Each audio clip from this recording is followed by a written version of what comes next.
Chers amis, on a peine à imaginer aujourd'hui, on a peine à se représenter ce qu'était le temple de Jérusalem pour les Hébreux de son époque. Déjà matériellement, c'était quelque chose de très important. On a dit de ce temple qui est la troisième reconstruction de celui qui avait été construit par Salomon, et je vous passe les différentes destructions et reconstructions. Ce temple avait été reconstruit par Hérode le Grand, et on disait de lui qu'il était la 8e merveille du monde. Il faut s'imaginer ces façades très massives, très grandes, entièrement blanches, comme le travertin, vous savez, cette pierre toute blanche qui réverbère la lumière aussi fortement que certains sommets montagneux et qui nous éblouit. Et au sommet de cette muraille, d'une certaine manière, eh bien, la corniche dorée, qui se réverbère sans doute à 10, 20, 30, 50 kilomètres. C'est-à-dire que tous les Juifs qui faisaient au moins une fois par an le pèlerinage vers Jérusalem, de toutes les régions où ils étaient, le voyaient longtemps avant, le voyaient se réverbérer, ce flash de lumière qui les illuminait, qui était comme un feu qui les éclairait de loin, et ce feu, c'était la présence même de Dieu sur terre. Pour les Hébreux, Dieu est sur terre. Dieu est sur terre parce que la Shekinah, la présence même de Dieu, est présente dans le Saint des Saints, c'est-à-dire cette partie la plus sacrée à l'intime du temple, qui n'est permis à aucun homme de voir, puisqu'il y a une séparation avec le rideau, une séparation absolue. Chers amis, ce temple, c'était quelque chose de grand, je veux dire, c'était la chose la plus grande et il fallait le voir. Et il fallait s'en émerveiller, ça n'était pas difficile. Et on imagine l'étonnement de Jésus dans quelques années, quand il aura 12 ans, qu'il le voit pour la première fois, son émotion, comme tous les enfants d'Israël. La vérité, c'est que l'évangile de Luc nous parle souvent du temple de Jérusalem et surtout des rencontres entre Jésus et ce temple. Et il y a une affinité entre ce monument et la personne même de Jésus. Et j'irai même plus loin, je dirais que je crois que le temple et la contemplation du temple, la fréquentation du temple, a permis à Jésus de mieux comprendre qui il était, de mieux comprendre ce qu'il était pour les hommes. Je m'explique. Au bout de 40 jours, après sa naissance, il est présenté comme tous les garçons de sexe masculin, et c'est la suite de la tradition qui est imposée par Moïse, parce que les premiers-nés ont été sauvés de la fureur de Pharaon, alors ils sont consacrés à Dieu, qui est un Dieu de vie, qui le prend dans ses bras, comprenez à travers les bras du prêtre Siméon, c'est Dieu qui accueille cet enfant.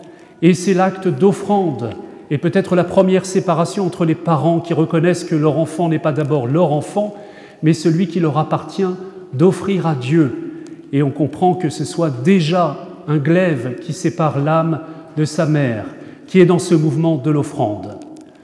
Quelques années après, 12 ans après, l'enfant Jésus, l'adolescent, montera au temple de Jérusalem, et vous savez qu'il disparaît pendant 3 jours, et les parents le retrouvent dans le temple, et s'étonnent qu'il ait fait une fugue, et il leur répondra « Mais pourquoi vous étonnez-vous? Est-ce que je ne devais pas être aux affaires de mon Père ?» Jésus est mystérieusement attiré par le temple, comme si le temple lui parlait de lui-même, comme si le temple était le lieu où il comprenait ce qu'il est venu faire sur terre. Et par la suite, lorsqu'il inaugurera son ministère public, il y a ce geste très provocateur. Il entre dans le temple de Jérusalem, et vous connaissez la purification du temple. Il prend une lanière, un lasso, et il chasse tous les vendeurs du temple. Il chasse tous ceux qui peuplent ce temple et qui en ont fait une maison de commerce. Alors on a souvent une interprétation moralisante de cette scène en disant, au fond, il dit aux gens, vous faites du commerce alors qu'on devrait prier. Ça, c'est de la moraline. La signification est beaucoup plus profonde. En réalité, il chasse tous les animaux qu'on offrait dans le temple, parce que le temple, c'est le lieu de l'offrande que l'homme fait à Dieu. Voilà ce que l'homme peut faire de plus grand, c'est d'entrer en contact avec Dieu. Et qu'est-ce qu'on fait quand on veut entrer en contact avec quelqu'un? On lui offre des cadeaux, on lui offre sa présence, son action de grâce.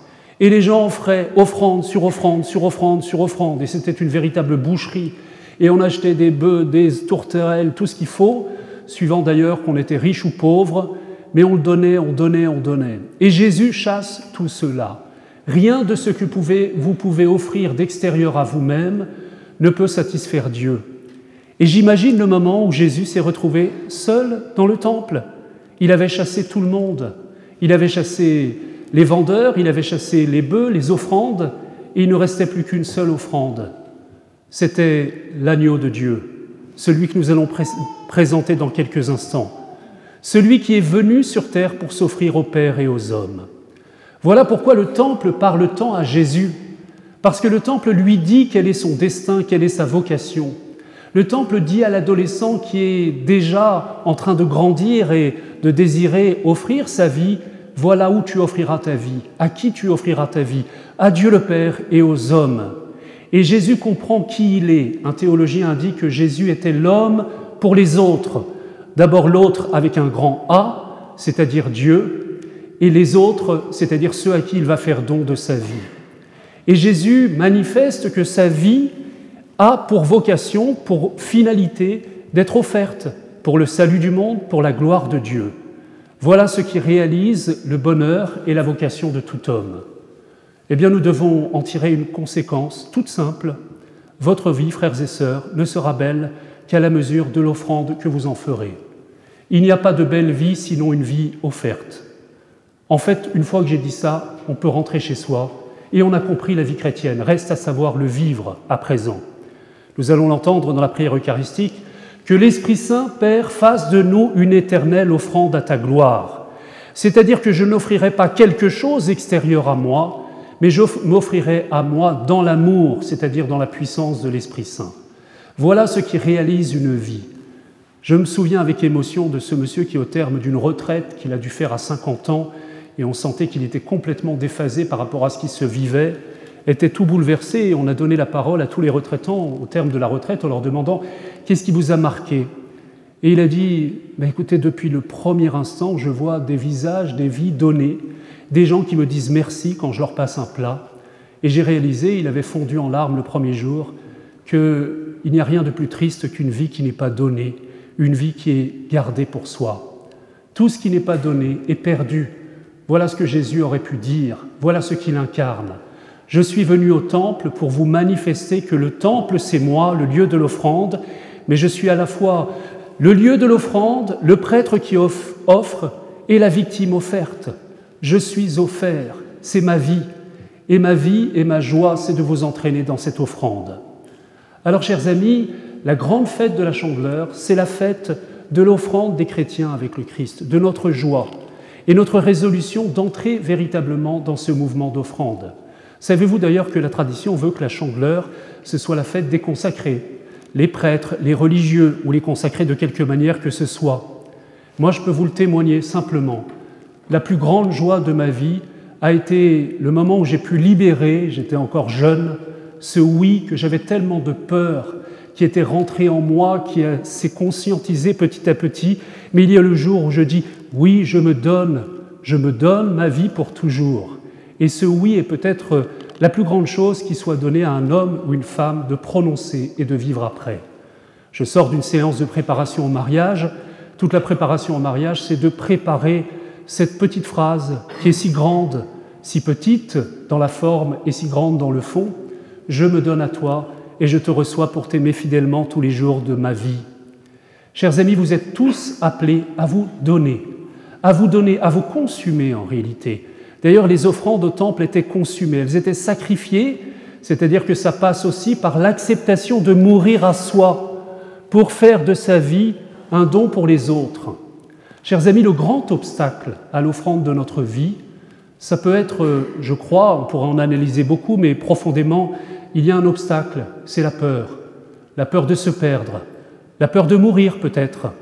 Je lisais récemment qu'il y avait un grand patron des GAFAM, multimilliardaire qui se faisait transfuser tous les jours du sang et du plasma, etc., de son propre fils, parce qu'il avait peur de mourir. La grande idole contemporaine, c'est le transhumanisme. On veut s'éterniser parce qu'on veut se garder. Qu'est-ce que c'est triste qu'une vie gardée pour soi, au prix d'ailleurs de la génération suivante. La dignité de l'homme, c'est de mourir pour faire vivre l'autre. C'est de mourir pour donner la vie. C'est de sortir d'une vie crispée sur soi-même dans la peur de se perdre, dans la peur de la mort, sans doute, et vous l'avez entendu dans la deuxième lecture, les hommes vivent dans la peur de la mort et c'est l'esclavage qui entretient la domination du diable, qui excite cette peur, et nous comprenons que nous avons tous peur. mais l'espérance, la foi en la résurrection et dans le fait qu'une vie donnée est une vie qui donne la vie. Chers amis, vous êtes appelés, quelle que soit votre vocation, votre état de vie, à donner la vie en donnant votre vie. Et c'est valable pour toutes les vocations. Il y en a parmi vous qui se disent au fond, je n'ai pas tellement choisi mon état de vie, je ne me suis pas donné là où j'aurais voulu me donner, j'aurais espéré le mariage ou autre chose et ça tarde à venir. Je vous l'annonce, frères et sœurs, votre vie peut être donnée, elle sera grande, quel que soit votre état de vie, mais demandez à l'Esprit Saint, et c'est la personne de l'Esprit qui est la personne même du don. Le feu qui brûlait les offrandes dans l'Ancien Testament, c'est le feu de l'amour de l'Esprit Saint qui brûle Jésus et qui nous brûle en nous donnant, et qui nous brûle de joie, et parfois au sein même de la perte de soi, de la souffrance, de l'abandon de soi, et c'est la raison pour laquelle ces paroles lumineuses qui sont prononcées par Siméon s'accompagnent aussi, et Marie l'entend, d'annonces qui sont celles de la passion. Lorsque tu seras au pied de la croix de ton Fils, qui fera la plus grande chose qui puisse être faite, c'est-à-dire s'offrir par amour, eh bien il n'en reste pas moins que ton cœur sera transpercé, ton âme, ton affection maternelle sera transpercée, mais elle laissera jaillir la lumière parce que tu t'uniras au don de ton Fils. Chers amis, je voudrais que ce soir, l'Esprit Saint nous donne vraiment de désirer au moins nous donner, de désirer ce don de nous-mêmes et de nous faire voir aussi ce qui nous retient propriétaire de notre vie, propriétaire de ce petit moi qui reste fermé sur lui-même. Vous connaissez la mythologie, ce jeune homme qui se contemplait, fasciné par son image qui se reflétait, et puis il a fini par se perdre en plongeant dans le marécage. Le prénom de ce jeune homme était Narcisse, mais il y a tellement de narcissisme. Il y a une manière de défigurer l'amour, c'est-à-dire d'utiliser les autres pour nous donner une image valorisante de nous-mêmes, d'utiliser le succès, d'utiliser ce qu'on appelle le don de soi, en fait, pour se garder et pour prendre les autres à notre service. Chers amis, il n'y a pas d'autre voie que la voie de la croix. Pour être heureux, nous dit Jésus, c'est la voie de l'offrande de nous-mêmes, l'offrande pour donner la vie. Et c'est vrai que quand je le dis, il y a une espèce de joie de considérer tout ce qu'il y a comme offrande dans cette assemblée et au-delà. Toutes ces petites offrandes et ces grandes offrandes de chacune de vos vies, et ce projet qu'a Dieu et la manière dont Dieu le Père voit la fécondité de votre vie. Ne désespérez jamais d'elle. Tout peut être donné. Et je terminerai par une chose.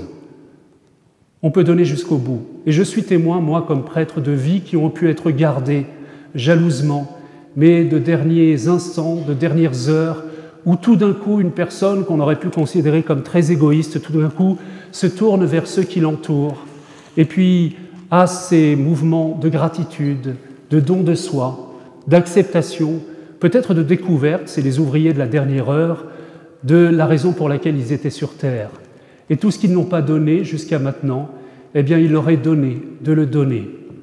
Alors dites au Seigneur, dans le fond de votre cœur, et vivez ce mouvement d'offertoire du fond de votre cœur. Seigneur, je te donne ma vie, je te donne ma joie, et je te donne même ce que j'aurais préféré ne pas avoir. Vous savez, comme disait l'autre, Seigneur, je te l'offre, garde-le, s'il te plaît.